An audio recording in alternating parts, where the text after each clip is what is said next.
This is KC Sports Network, proudly presented by Emprise Bank. Welcome back to 21 Questions, our podcast here on the KC Sports Network, where we sit here and we answer your questions. You guys send us your questions. Now, to do that, you do it on the KCSN Discord. So if you want to get some questions in, if you don't like, the questions that you hear, I'm sorry about that, but we do appreciate you listening. But if you want to get them in, KCSN Discord, join that. That's where we take all these questions from.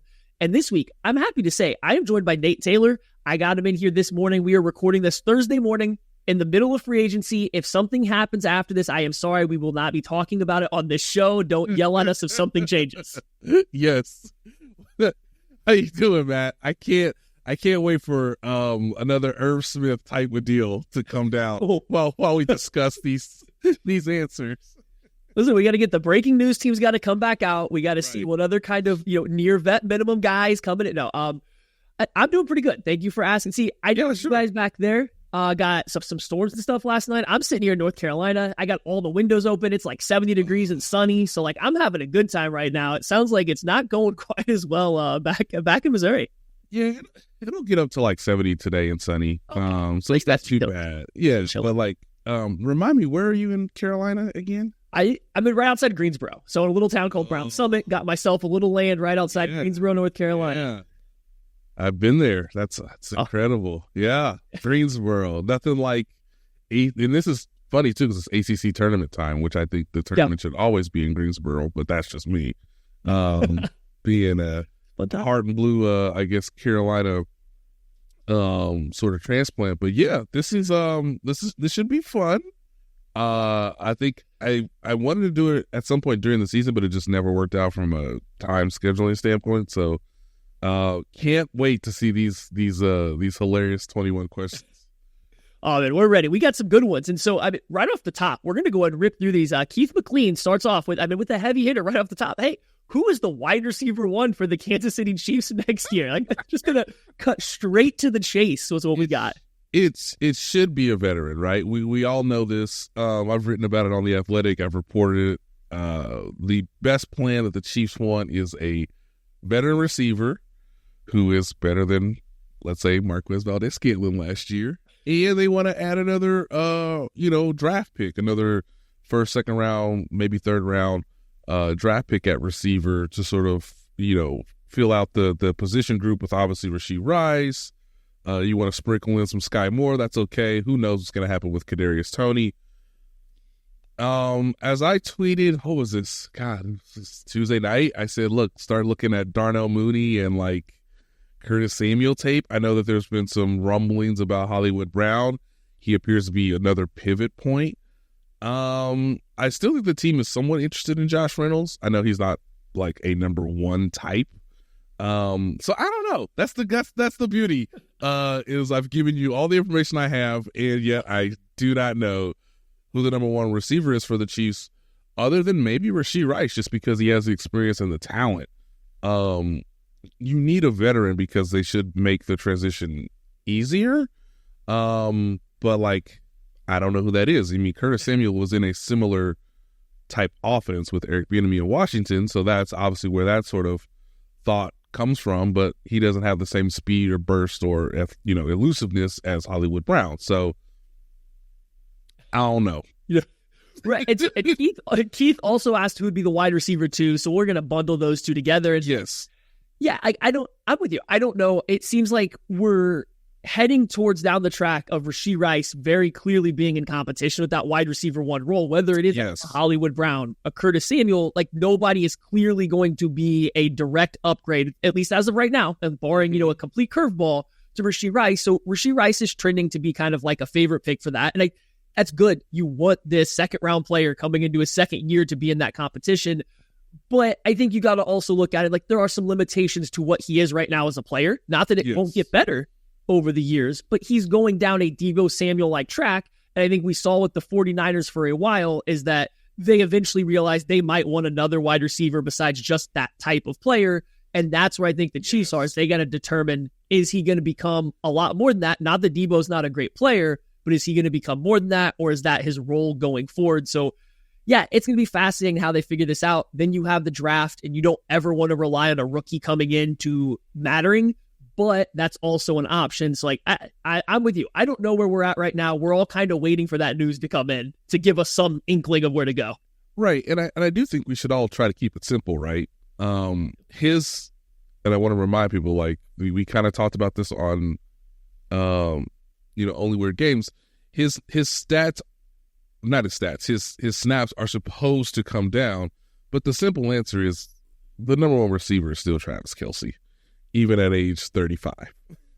Even though Andy Reid is already floating out the idea that, like, hey, maybe he doesn't have to play every snap, but Travis obviously has his own ideas. So, if we assume Travis is relatively healthy and gives you maybe even slightly better production than last year, he's still your number one receiver, even though there's a T and an E next to his name.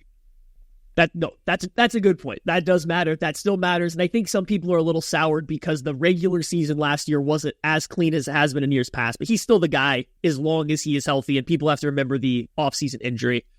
Okay, I don't know how much you've been, I know you've been on Twitter. I don't know how much you've been following the Pretty Ricky Twitter saga. Okay, so we got the question from Tony Chestnut. Is your middle name Ricky? Are you Pretty Ricky, Nate? That's the question coming at us right now. Pretty Ricky. Oh, no, I wish I was, but I'm not, guys. I try to be professional, which means you'll always see my face. The tweets are from me. I don't have like some second, alias. So I wish I was Pretty Ricky. I wish I knew who Pretty Ricky was. The fact that he started like raining from like the parking lot yesterday was incredible. I couldn't believe it. I mean, Tucker was actually keeping me informed while I was dealing with like agents and like people from like the, people within the organization for the Chiefs. And I was just like, he was right again. And then of course the what are the Titans doing moment with Calvin Ridley. I was like, I don't know. He didn't necessarily say the Titans. He said a division, dark horse in the division, whatever. But yeah, that was amazing. Now he's back. I think he came back during allegedly during your guys' show. So like, I wish I knew who Pretty Ricky was. I just love the fact that it's Pretty Ricky, which is like such a 90s reference, but no, it is not me. Yeah, he started out, he's spotting up in the corner, right? He gets the burn straight right. He's knocking a couple down. You're like starting to pay attention to him, and then the Ridley one comes, and then it's the ultimate Steph Curry heat check. We just barely cross half court, and we're throwing it up, and you're like the no shot, and then it goes in, and like, well, I guess we have to be on this guy's Twitter feed now. Right, I just gotta earmark it for the rest of the year. This thing is not missing. Oh, it's crazy. It's a lot of fun though. I hope he can live. I hope he can live throughout this, and nobody figures out how to fully shut him down. I just hope I kind of want it to be an agent who's just like, F it. I'll peel back the curtain. What name should I put down for this rogue account? Pretty Ricky sounds pretty awesome. So I just like intern in the office has on like a throwback station, and he's like, oh, that's it right there, we're good. Yes, yeah. I my assumption would be it would probably be somebody in an agency. That seems to be the way we're going with it. All right, what do we got next from Matt K? How often do we think that Troy Aikman thinks about Josh Brisco? Okay. For those that don't know, there's a couple years beef going on now with Josh Brisco and Troy Aikman, just about some tweets from Aikman about Patrick Mahomes, and Josh, as he should, takes every chance he can to make Troy Aikman remember what he said. And so I usually don't think athletes think a lot about just people on Twitter, and I'm not saying Troy Aikman does or doesn't, but I don't know. He has to log into that every now and then and just be like, really, we're doing this again? So I do think he has to cross his mind from time to time. Of course. And again, I said this back when we were doing the show when it was called Times Ours, but like, I was there for Super Bowl 54. I went up to the actual broadcast booth, searching for Troy Aikman to try to, I don't want to say like, break bread or like appease both sides. But Troy was down on the field, gathering information from like, various guys on the field.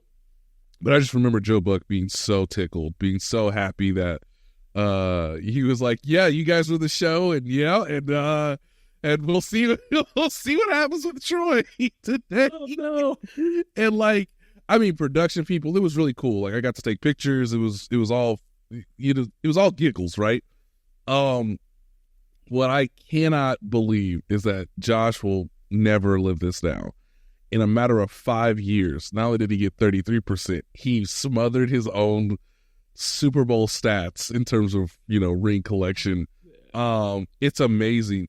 I do get the sense that what we know about Troy Aikman, which I think is relatable and makes him normal, guys, is he does search his own name on the internet. Because he's one of us. Yeah, he is. We never, when the clip first happened and Brisco, in a very poignant sort of honestly like prophetic manner said, "Man, have you looked at the career stats? Have you put these things side by side?" And then, he put it on social media. We did not tag Troy Aikman, and then literally less than 24 hours later, Troy Aikman was commenting on it. So he's one of us, guys, and he's always going to be tied to Patrick Mahomes because he chose this life. He chose this path. And Josh Brisco, I mean, it's got to be like the first paragraph in his career summary. I mean, I don't know what is, does anybody, I'm not asking anybody to create a Wikipedia page for Josh Brisco, but it's got to be like towards someone should. I'm asking somebody should create one for Josh Brisco, and that's in there. Yeah, no, that's definitely one of the first paragraphs. We need some Animal Crossing references in there too. Right. Lover of dogs. Yeah, all that stuff. All right, we got Arrow. Is there a move that has happened so far in free agency that you kind of wish the Chiefs would have done? I can start here. One that I had pegged before free agency started was AJ Epinesa was coming up on his deal. Oh, yes. Buffalo Bills. Yes.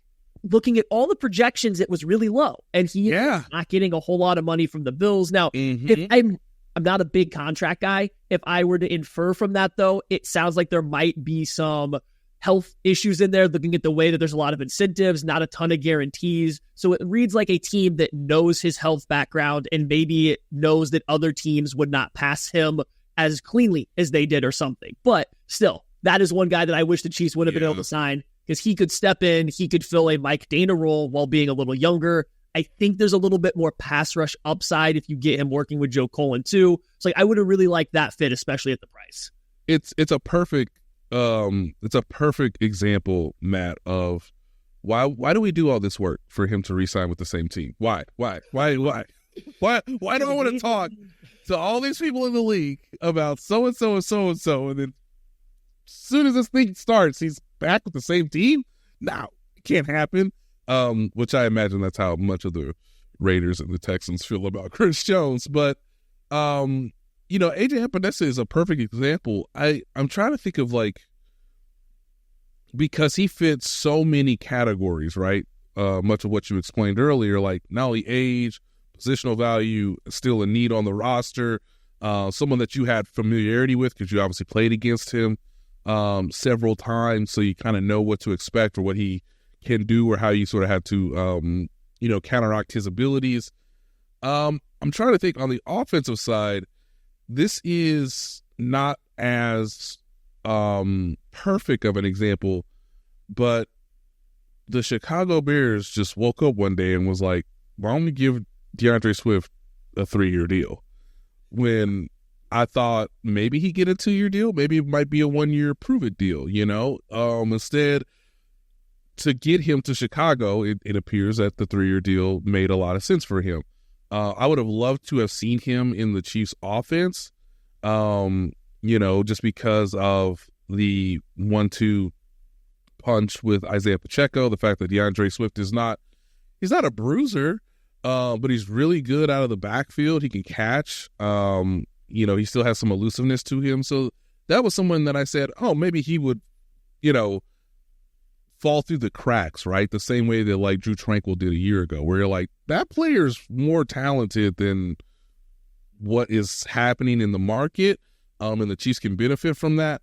But the Chicago Bears apparently said we need multiple running backs, and it was like, what? Like, okay. So Swift would have been my guess. I know Tony Pollard was like a darling amongst Chiefs fans. I didn't think that was truly possible. But again, what are the Tennessee Titans doing? So who knows? Who knows? But I got a checkbook that's working though. That's what they do have.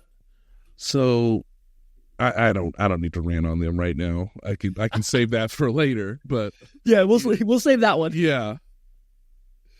Okay, so I agree. The DeAndre Swift one was surprising a little bit for the Bears, especially because it's a strong free agent running back class. That kind of ties into our next question here too, from Ryan, the accountability sicko. Have you heard of the Kansas City Chiefs having any interest in a veteran running back? And so the running back market started really strong. It's getting a little thinner now, but there's still some guys out there. And so have you heard anything about what the Chiefs' plan at the running back spot might be, since they don't have Jerick McKinnon or Clyde Edwards-Helaire under contract? Right, and I think we're trending towards neither one of them being back on the roster. So they're definitely in the market. I don't know if Brett Veach is totally comfortable with doing another 6th or 7th round pick at the running back position. I think they might do that, but I think they would love to have a veteran. You have at least 2 running backs that you feel comfortable with going into the season, knowing that it's a 20-game season if everything goes right, and there will be injuries along the way. As I said earlier, you're hoping one of those guys falls through the cracks or is really interested in the idea of playing an Andy Reid offense alongside Patrick Mahomes, knowing they're going to get, a good amount of touches with Isaiah Pacheco involved. That's where Austin Eckler may have been an interesting, piece, just because it's okay, he's a veteran. Is it time for him to if you're truly about winning, could the Chiefs be a potential landing spot? Well, Washington stepped up their offer. That's what happens, kids. Read me off some of the names, Matt, because there are too many names that I'm trying to keep in my head that are not running back related. And also, I think once you get, is there a chance Jerick McKinnon could return? Sure. But you're really going to have to manage his body, which means basically no OTAs, no mandatory mini camp. Just please get rest and see USA Joe. I don't know what's going to happen with Clyde, but I just think there's a stronger chance that neither one of them is on the team next year. So here's a couple names that kind of, jump out to me. We'll start with this one because I think there was a mentioning on NFL Network, J.K. Dobbins, oft injured running back from the Baltimore Ravens. But again, I don't love it. Love it. Okay. Next, A.J. Dillon, Green Bay Packers. That is interesting. Yeah. Yes. That would be interesting to me. Big power back. I think he's shown some receiving ability with Green Bay. So, I think he's a guy that would make some sense to pair with Pacheco. I really like that one. He seems to me like the guy. Ezekiel, not that the Chiefs would be interested, but Ezekiel Elliott's still out there. I don't think the Chiefs would be interested in that, but that's probably the most expensive guy. Right. Next, and that's the only questionable part. Any other names here? Rashad Penny, 1st round pick from the Seattle Seahawks a few years ago, a few flashes, but hasn't caught on. We're getting a little more Bear. Deontay Foreman was with the Bears. A lot of Bears fans wanted him back, and then they did Swift move, so now he's a free agent. Those are kind of, I think, some of the bigger names left. Let's give another phone call to AJ Dillon. If I was in the Chiefs room, just give another call. Boston Scott, I'm looking at some names right now. He might fit. Somebody asked me, Matt. Ready for this one? No? Somebody asked me, hey, what about Kareem? No, don't say it. Don't say it. Don't say it. No. I wasn't even going to bring that one up. They just got Clark to give Chris Jones money. What are you doing? No. You're asking for too much. Kareem what? Kareem who? Kareem Abdul-Jabbar?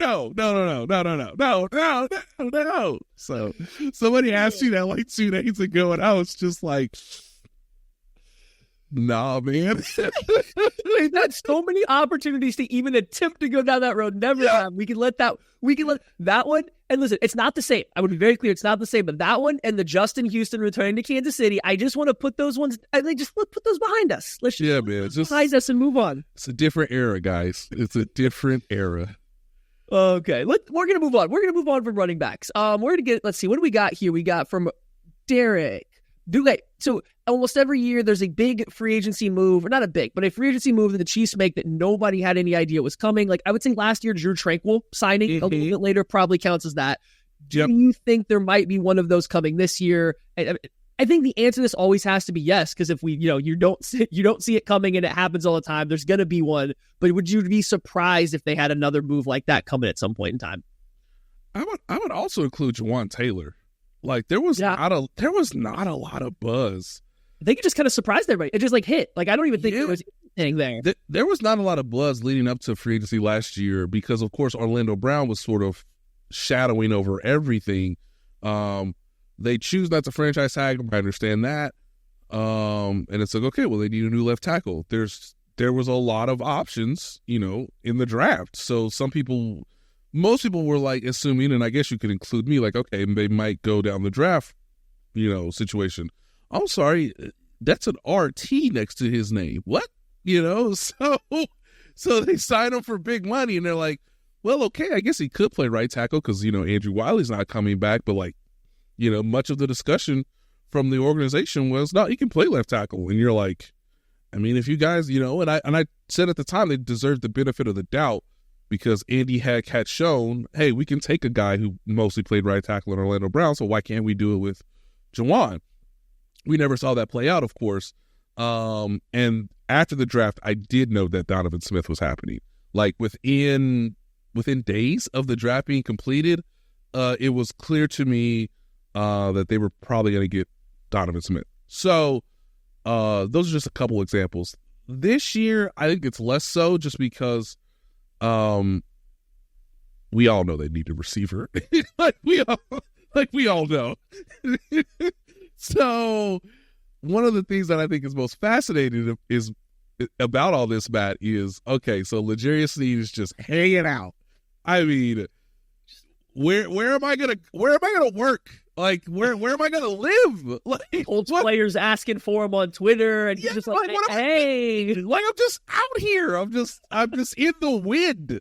So maybe it's tied more to the Sneed trade would be the surprise, is what I'm ultimately getting at, versus like, hey, they wouldn't just got that person in free agency. I think much of what happens with L'Jarius Sneed, whether he returns or whether he is traded elsewhere, could create some wonkiness just because this has been dragged out in a way that I didn't anticipate, and I'm sure the team is not satisfied with either the trade offers or we're going to do this and then, our best option is Hollywood Brown, or our best option is, Tyler Boyd or Josh Reynolds, or so like I don't think there's going to be as big of a surprise, but maybe it's the compensation, and I think I'm preparing myself for some Chiefs fans, if they do trade L'Jarius Sneed, to be like, we couldn't offer that contract, and it's like, that's not the point, guys. If the Indianapolis Colts if they trade for L'Jarius Sneed and offer him a 3-year deal, and you think it's reasonable or it's structured correctly, that's not the point. The point was for them to get the draft compensation. Yeah. So on the Sneed front, we did get this one. What is your current opinion right now on what happens with L'Jarius Sneed? This is another one from Tony Chestnut. Not what are the Chiefs doing? What is your opinion on what happens with L'Jarius Sneed? And they asked for it in percentages. So, 50, so on and so forth. I still think it's 60% that he'll be traded. Now, the further this goes, the more that percentage kind of goes back in the Chiefs' favor. Here's what I can report that I feel comfortable sharing. At this time, on Thursday morning, probably within hours of him being traded. Please hold on. Let me check Twitter real quick. Let me get the phone out. Make sure. Okay. Yeah. We're getting right now. Things could change in the next couple hours, but as of Thursday morning, L'Jarius Sneed is pushing to return to the Chiefs. And I understand this, it's a little like what's the word I'm looking for? A little apprehensive about the idea that, like, again, I just been out here and, like, no one's trading for me. No one's like, I know I can play well here. I know I love the guys here. I understand the business element, but, like, why can't we just run it back? And, like, I don't want to – he doesn't want to play on the franchise tag. So that gives the Chiefs some leverage advantage, you could say, because if he really does want to return to the Chiefs, that contract could be structured in a way that, like, you could sort of say is team friendly. I don't know if he's thrilled about the idea of his trade market or just how it's gone so far. So over the last 24 hours, basically since Wednesday, he has become more warm to the idea of, like, let's go back to the Chiefs versus the Lions picking Carlton Davis and the Vikings, mostly focusing on front seven versus cornerback. The Tennessee Titans not having a mother bleeping plan.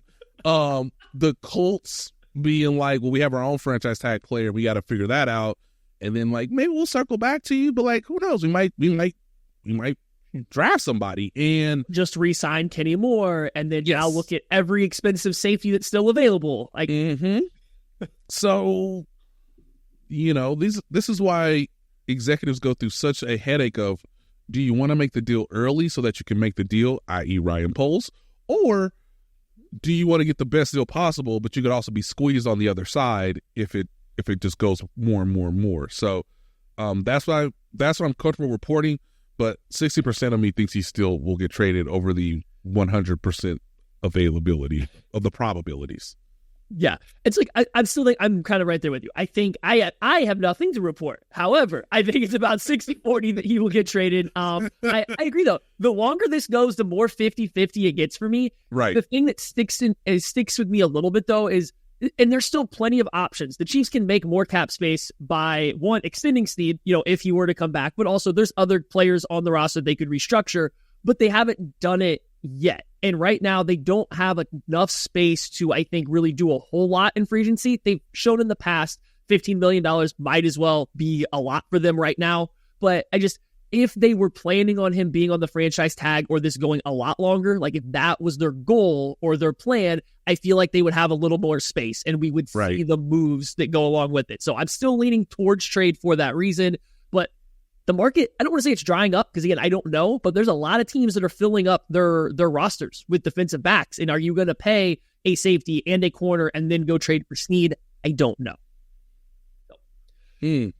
All right. That's some good questions. We're about halfway done. We're going to have a quick break here, and then we will come back and we'll answer some more of your guys' questions here on 21 Questions. We appreciate you supporting KC Sports Network by listening to our podcast. You have helped us become the highest-ranked Chiefs podcast network in 2022 and 2023. And don't forget about our daily Substack newsletter, the best written analysis you can find on the Chiefs straight to your inbox every day. kcsn.substack.com.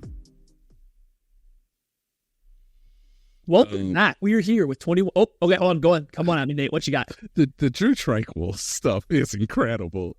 He's the best. He's got to be like every Chiefs fan's like second favorite player right now. Yes, Mahomes. Yes. And I'm just like, he's really out here tweeting. I signed the contract and was like, hey, you want to pull up? It's not how it works, Drew. But I love it, though. I love it. But I'm like, okay, cool. He's like, let me make sure I sign my contract, and then I'm going to be the regional scout for the Kansas City Chiefs. I'm West Coast regional scout right now between Hollywood Brown and Mike Williams. It's great. And listen, he signed the contract, so he got paid there. He's got to be getting a lot of checks from the Q-Collar right now with all the FaceTime he's been getting the past year. Yeah. Q-Collar checks got to be hitting pretty good, too. We're hearing you with 21 Questions, this KCSN show where we answer your guys' questions from the KCSN Discord. We are moving on now. We got another one. What do you think the plan is at the left tackle spot? Is this something where Wanya Morris is, I don't want to say given the job, but slated to be the starter? Or in the past, Andy Reid usually, in this kind of situation, likes to have a veteran that a younger player has to get the job from. And Donovan Smith, still a free agent, was that guy last year. Yes. He kind of had that starting role. Wanya Morris, got in there for injury, then got injured. So we don't know ultimately how that played out. What do you think their plan is at the left tackle spot right now? No, you're right on it. They would love to have David Bakhtiari or Donovan Smith or, the guy who used to play for the Cowboys. It's a tricky situation because, I think Tyron Smith would be everybody's number one sort of available free agent right now. He's had to deal with injury issues. David Bakhtiari's medical history is long. So with Bakhtiari, it's like, hey, look at your schedule. Do you play any games on turf? And if so, how many? That's where you got to start to even consider Bakhtiari, because I'm pretty sure he said he won't play on it at this point in time. What you get, I understand. Yeah, I understand. But I do get the sense that, like, they would love to have a veteran. If not, then that becomes an even greater, position of need for the draft. But at least your baseline is Wanya Morris in year 2 of the system, getting a majority of the reps in the offseason program, and obviously leading up to training camp, the preseason. Like, he'll get plenty of time to show real growth and development and to just, get his technique right, before the start of the 2024 season. So they are in a better position now than they were at this point last season, even with the possibility of Jawan Taylor going from right tackle to left tackle. So I do want to make that point clear. I think some Chiefs fans forget that like they're in a better position now than they were at this point a year ago, because at least Wanya showed he is a capable player who can obviously, you hope, continue to elevate and progress as the season moves forward. They would love to get a veteran. And so I'm also bracing myself for the trade for L'Jarius Sneed and then the immediate signing of veteran tackle, and Chiefs fans being up in arms. When are we going to sign him? Like, this is also Joshua Brisco. Josh Brisco is basically any Chiefs fan right now. When are they going to sign a receiver? But that's all of us. I'm right there on board with that. I'm with you. I think a veteran tackle makes the most sense for all those reasons. This is purely just for me because I loved the player coming out of college. If Mekhi Becton sits there for any longer and you can convince yourself that he passes medicals and Andy Heck gives you the okay, because that's the key cog there, yep, right? Yep. If he gives you that okay, though, that one coming in, like, that's just one that that's, again, a personal favorite that I don't think is probably as likely, but still, it's one that always sits on the back of my mind because I really liked him coming out of college. And if let's say Bakhtiari doesn't work out, Tyron Smith goes for the most money, you can always call Donovan Smith. You can always call Donovan Smith and do another 1-year deal. So just keep that in mind too. Yeah, no, and the market too for like veteran offensive tackles hasn't really taken off. There's been like Owinu and then Jonah Williams have both signed, but those are like real starting money. I don't think that's anywhere close to the market the Chiefs would be wanting to play in here. So like there's really nobody else that's come off the board for that spot. So they're in a good spot. Oh, here's a good one from Kyle C. When are we getting the KC Laboratory and Only Weird Games competing in a combine event? May? Like maybe after the draft. I obviously need time to train. We got Tucker versus BJ versus Haley at the combine this past time. So I saw I would have smoked everybody in the 40. Let's be honest. But I'm not lifting a single weight. As a kid who hated weight training, playing football, that's not going to work out.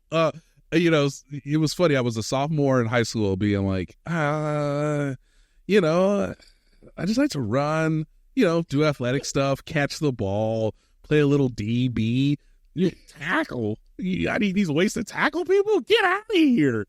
I hated weight training. Even during track and field season, they're like, well, your legs will get stronger. And I'm like, but I could just keep running. Like, I don't do it. So if I need to do a bench press, I'm getting washed. But I could do any athletic thing. Opposite. Yeah, I'm the exact opposite. Oh man, I'm playing football. Hey, can we spend the entire time in the weight room? I gotta go run a gasser. My hamstring's a little tight today, coach. I think I'm good.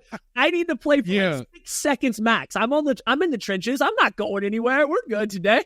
Yeah, like I was the kid who really did like running all day long. I did cross country. I did track and field.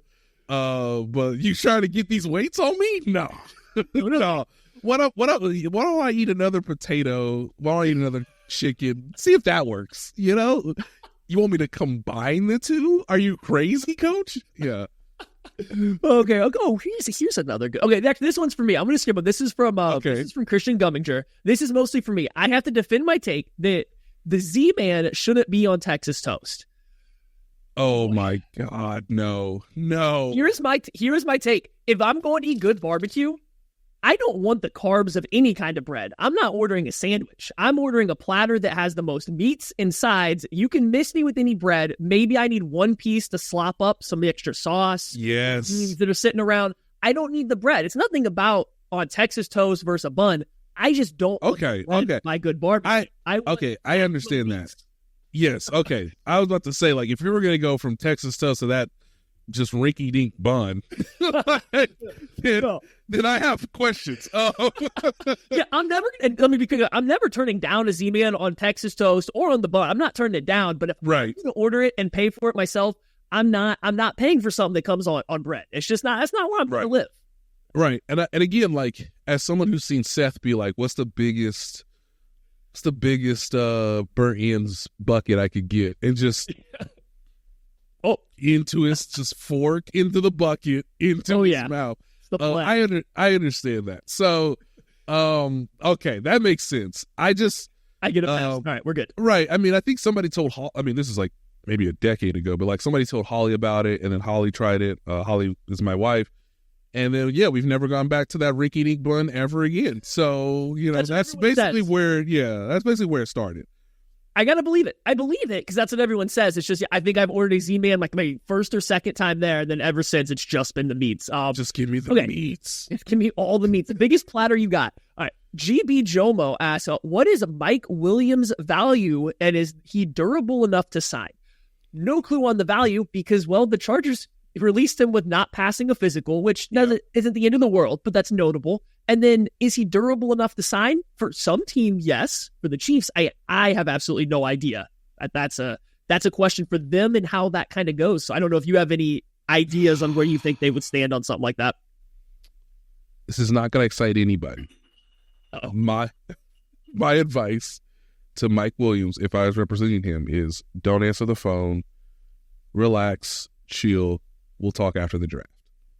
Yeah. We'll talk right after the draft, and then you can have a better sense of what the position is at every team. Let's say 10 teams are involved. And that's great because they obviously all understand your talent. We would assume the Chiefs would be one of them. But I need to get better information about these 10 teams and what my role and what my value is. And again, based on the physical stuff, I need to just chill. Now that means you might miss the first wave of OTAs. That's okay. But you're a veteran. You can get through a couple weeks in mandatory minicamp. You run straight and then Moss guys. Yeah. So you don't have to, as this is not sexy. This is the zipper not coming down. It's going all the way back up. But Mike, I don't want to hear from you until May. Okay. Because of how the Chargers released you and the fact that you have an injury history. I never like saying someone's injury prone because it's a violent sport, people.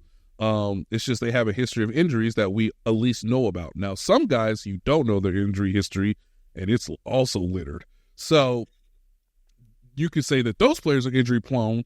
They are just more capable of playing through those injuries, even though they're not playing at their highest abilities. So with that in mind, I would say stay in contact. If you're the Chiefs, show your interest. Tell them we are going to draft a receiver. But we would love to have a real conversation, a real visit in May. Yeah.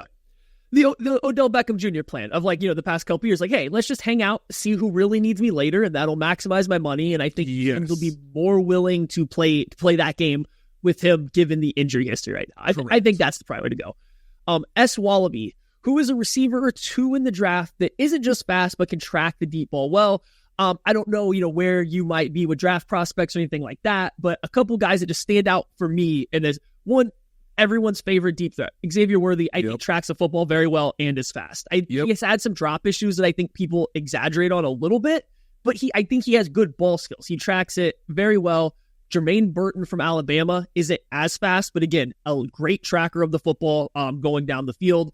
And then the last one, and this is something I've looked for recently because it's become more common. Jalen McMillan out of Washington. He's a little bit more of a slot, but he played a lot of baseball through high school. You get those outfielders from baseball, the A.J. Browns, like I think A.J. Brown is the most notable story. Those guys get pretty good at tracking the ball vertically, and I think you see that with him. So there's different levels of speed to all those guys, but I think those guys have all kind of shown some ability to track the ball that's maybe not just running fast.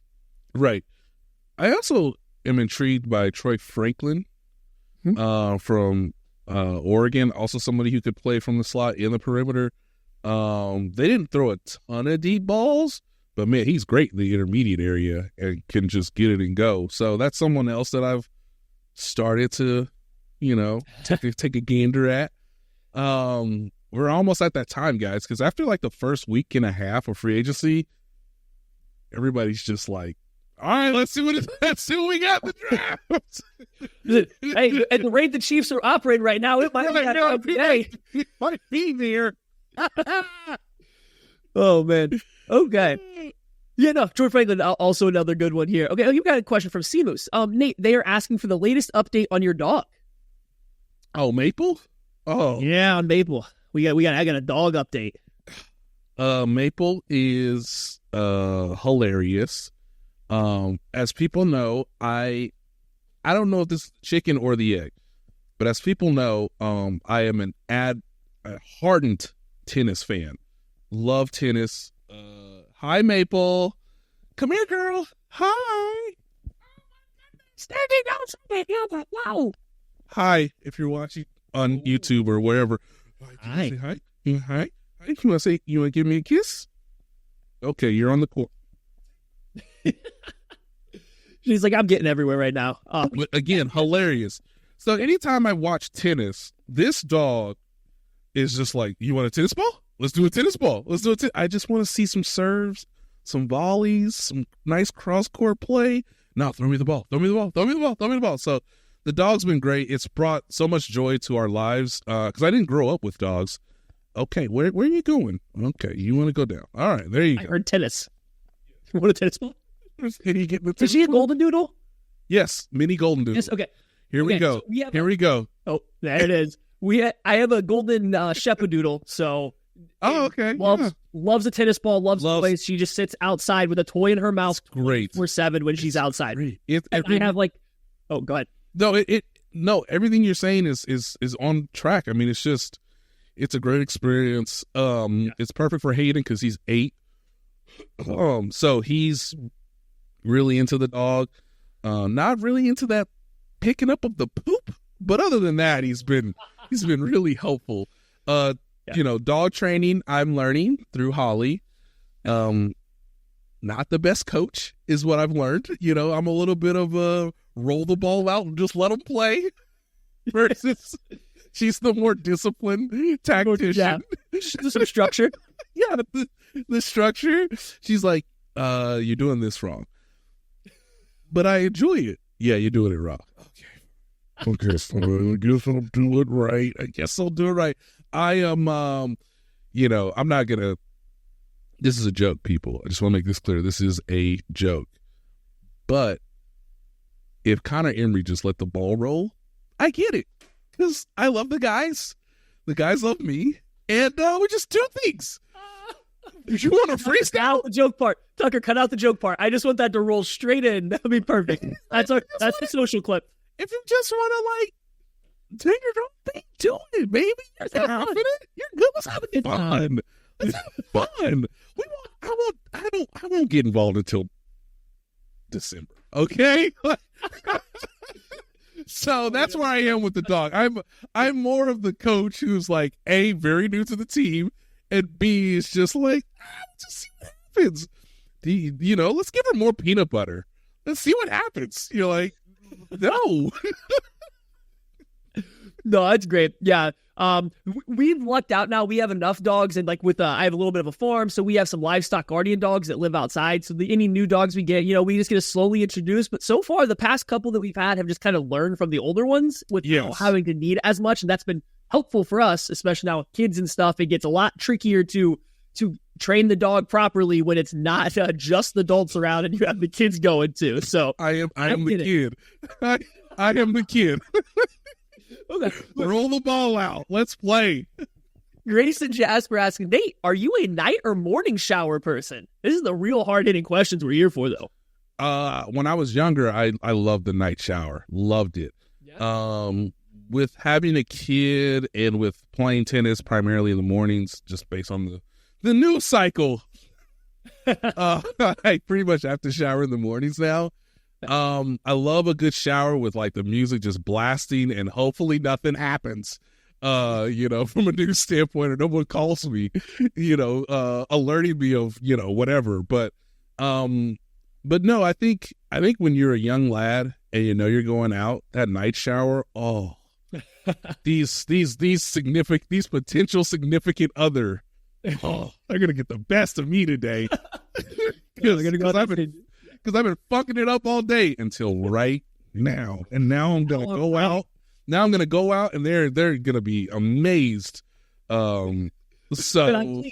That I'm clean. That I'm like responsible. Oh, but that's a great question. I appreciate it. But like, as you get older, as you become more of a adult, as you become more of a father, you're like, I should do the right thing. And come to this meeting fully awake and fully attentive and fully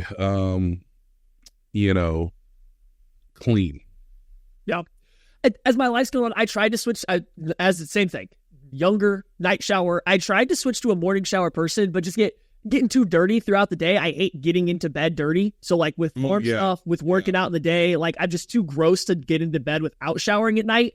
And like at some point in time, I just get too busy to take 2 showers a day. So I'm back to a night shower now. Right. Have to go with the night shower action. But I get all sides. And Grayson asked another good question. Waffles or pancakes? Pancakes in a heartbeat. Pancake guy. I'm going to go with waffles. I'm a waffle guy. I like crisp. Yeah. Crisp.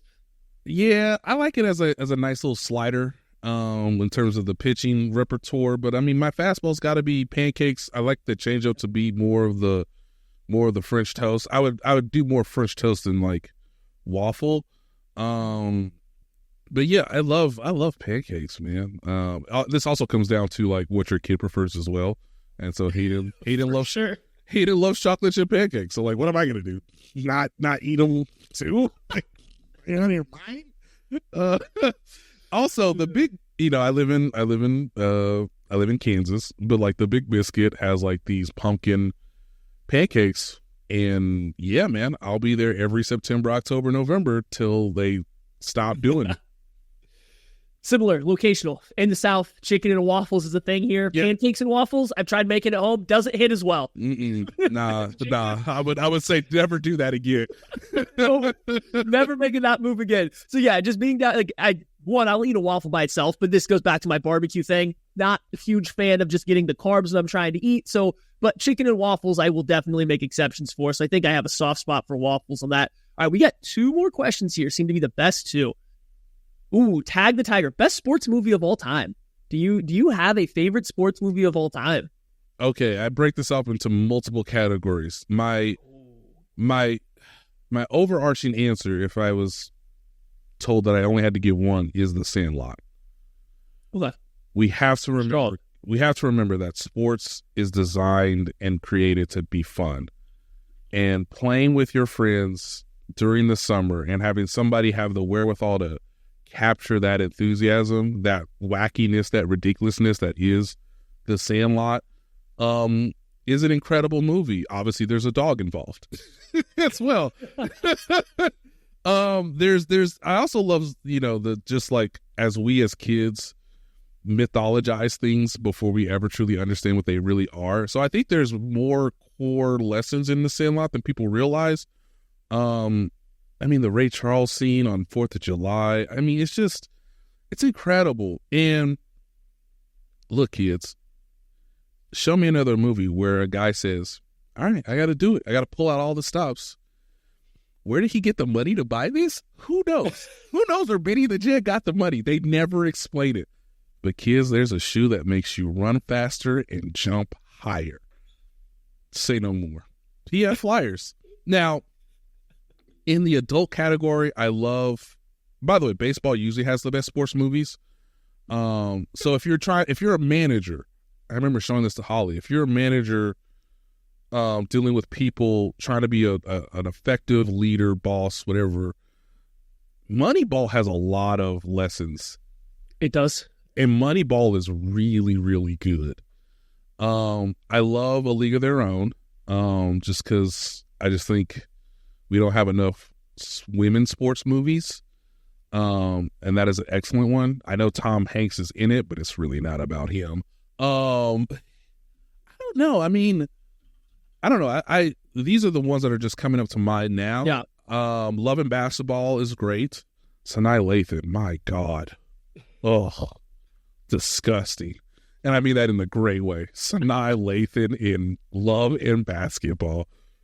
Ooh, child. We would have never got any scenes done. Never.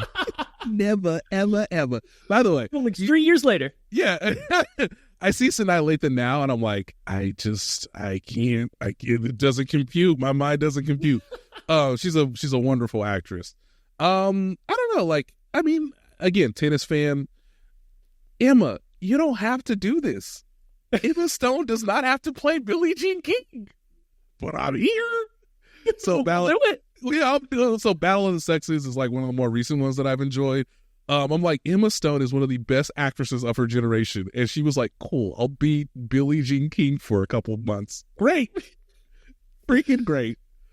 So I don't know. The like boxing movies count. Of course. So I mean, like you got to get Rocky's in there. Always going to get a nod. It's just a classic movie. It's incredible. I probably liked Creed better than I liked Rocky. So like, well, that's because they learned from all the Rocky things and they just made a better movie. Like I totally get it. Yeah. It's up there. Another one for me, pure entertainment. I'm not going to say it's like done nearly as well as some of these other ones or has like the same lessons, but I love watching The Program. I think for a movie, a sports movie that takes you down the darkest possible path for everything, that might, hit close to realism in some spots, The Program's a fun one. That's one that's up. That's not the best, but one of the most enjoyable for me. Yes. And the sports movie that I have seen more than any of the others is White Man Can't Jump. I think it's not, and I think they're still doing a remake. It's Infinity plus Infinity. Hello. Hi, Maple. All right, final question here. You've been to a couple different cities now for Super Bowls. If you had to pick a city to be the permanent spot for a Super Bowl, where are you going to pick? I know, I don't want to be a prisoner of the moment, but Vegas did a very good job. And I feel like people like... Yeah, thank you, Kyle. I feel like people managed themselves pretty well, especially knowing that we were all going to be in Vegas for multiple days, which is entirely too long. I think Arizona was probably the most efficient, if that makes sense. Yeah. Miami was chaotic. Don't ever bring that thing back to Miami because they want things in South Beach and they want the teams in Fort Lauderdale and like the games like on the west side of 95. Like what? Like even the college that's there plays their football games like an hour away from from the campus. Yes, it's Miami's too chaotic. Even though I love the location, of course. I'm interested, like obviously if they make it to the Super Bowl, we'll be in New Orleans. New Orleans has always had a good reputation, although I've never experienced it myself. I don't know. I mean, I would say I kind of like West Coast Super Bowls. One, they'll never do this, but one of the recommendations I've heard, and this is like back in the 90s, right? This is back when we all, fell in love with the sport at our age. Just go back to the Rose Bowl. Like, just the setting. Yeah. The set. I've never been. I've never been to the Rose Bowl. I know some reporters who have covered that game. They say it's amazing. Amazing. Now, you can't get the sort of corporate buy-in because the Super Bowl is a corporate event, let's be honest. But from a setting overall, I feel like the Super Bowl mostly belongs more on the West Coast than the East Coast. So Vegas, Arizona, LA. Yeah. Yeah, I've heard only good things about the Vegas one. The only issue with Vegas, and you mentioned, is just everybody else is there too long. Everybody that has to go for the event is just in that city for too long. But they have a spot, they have a space where everything can happen in this very small, relatively speaking, area. Everybody can get to everything. There's enough different places for all the events to happen. It's like Vegas does make a ton of sense. New Orleans has always done a good job. I obviously have never been to New Orleans for a Super Bowl as well, so I'm interested to see again how they play that out this year, because I'm sure, and man, anytime I get a chance to go down there and just, go, I don't know, eat some food, drink some coffee, I have a fun time. Yeah, man. I have a fun time going through there, so they're a good one for me, but I think those two are probably the best. I'm sure Dallas does a great job. Again, never been, but big enough city. I'm sure it's good. I don't know. I'm just throwing out big city somewhere. I would still, by the way, if you ever need to go to SoFi, or if you ever want to, SoFi Stadium is ridiculous. Of course, the one time they haven't been to the Super Bowl, it just happened that the Super Bowl was in SoFi. But I've been there enough to realize that, my Lord, that is an immaculate stadium. It sucks that we have displaced people, but my God, look at this place. Check it out. That's a problem with the Royals, okay? You're not building SoFi Stadium. I'll be okay with you displacing businesses, people, the fabric of communities. It's not gonna look like this. You can only displace people, and I mean this jokingly, obviously, but you can only displace people and businesses if it looks like that. So what do we got? 2027 is SoFi, it looks like here. So we got New Orleans, then we got Levi's Stadium in Santa Clara. Okay. That's a pretty stadium as well. Yes, that's a pretty stadium. Yeah. So we got some West Coasters coming up after this year, back-to-back West Coast. Yeah, I feel like the Super Bowl, my preference is more West Coast than East Coast. I think it makes sense. And I think the best stadium overall in terms of the fan viewing experience was actually Arizona, because it's bigger than people realize. That stadium's pretty gigantic compared to its contemporaries. And then you have SoFi, which is just it's not even a real stadium. It's a freaking joke how nice it is. My buddy Clint, I'll give a shout out to Clint Newton. He always says, "Man, do you think the more times Clark comes to SoFi every year, the more he'll want to build a new stadium?" And sadly, the opposite has occurred. He only wants to build more on top of Arrowhead's 50-year crusty body. That looks expensive. Nostalgia, iconic. Wrigley Field, guys. That's what we're trying to be. There's some overgrowth coming through, but that's okay. That's character. Yeah, right. Yeah, we got the good batch of concrete, remember? Oh, man. All right, well, thank you, Nate, for joining me for 21 questions. I appreciate it. Do you have anything else you want to say to anybody before we get out of here? No, just perfect. I'll be waiting for the phone call, and I hope L'Jarius Sneed finds out where he's working by the end of the week, because I can't imagine what that's like, man. It's got to be so... You did nothing wrong, L'Jarius. You played great. You never got in trouble. You don't really say a ton. You're awesome at your job, and you don't know where you're working. Literally. Don't know where you're working. Nobody's doing... Yeah, nobody's saying how much... Nobody's saying that I want you. It's we could use you, but nobody's saying I want you. When you've only gotten better every year, he's just boop, boop, boop, boop, just only gone up. And yet, what is my reward? I'm sitting here at my house looking at my phone being like, where am I going to live next year? It's crazy. It's not sound fun. All right. Well, we appreciate it, everyone that sent in questions, all of you guys listening and watching. Again, we recorded this on a Thursday morning. If something has changed in the next couple hours, we are sorry. We are sorry. We are sorry. And you're welcome that we made this happen. We put things in motion to get the Chiefs to make a move, and the KCSN breaking news team will be there for that if a move happens. So we appreciate you guys. Thank you. This was 21 questions, and we will catch you guys next week.